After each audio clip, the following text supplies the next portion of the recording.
Hyderabad బంజార్ hills లోని అమ్మా news channel BJP Rajya Sabha సభ్యులు డాక్టర్ ఎంపీ లక్ష్మణ్ సందర్శించారు.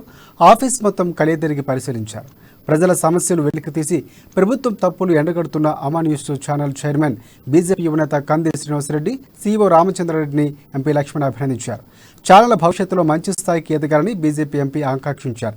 ప్రస్తుత మీడియా రంగంలో ఎలా రాణించాలి, ప్రజలకు సమాచారాన్ని ఎలా చేరవేయాలనే పలు అంశాలపై సలహాలు, సూచనలు సిబ్బందికి ఎంపీ లక్ష్మణ్ అందజేశారు.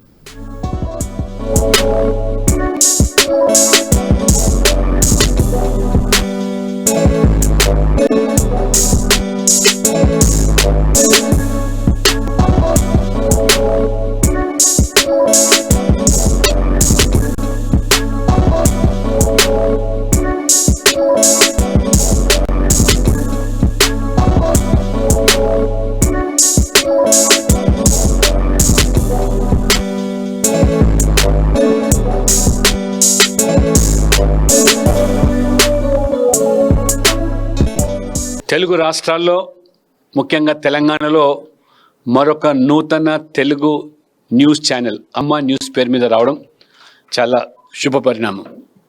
ఈ సందర్భంగా నా హృదయపూర్వకమైనటువంటి శుభాకాంక్షలు తెలియజేస్తూ అమ్మా న్యూస్ 3 పువ్వులు 6 కాయలుగా తెలుగు రాష్ట్రాలకే పరిమితం కాకుండా జాతీయ స్థాయి ఛానల్గా ఎదగాలని, వారు నిజాన్ని నిర్భయంగా వారు చాటి చెప్పాలని, మరి సామాన్య ప్రజానికానికి అందుబాటులో ఉండే విధంగా ఈ ఛానల్ దోహదపడాలని చెప్పి కోరుతూ, అమ్మా న్యూస్ వీక్షకులకు నూతన సంవత్సరం 2023 శుభాకాంక్షలతో పాటు రాబోయేటువంటి సంక్రాంతి పండుగ శుభాకాంక్షలు కూడా తెలియజేస్తాను.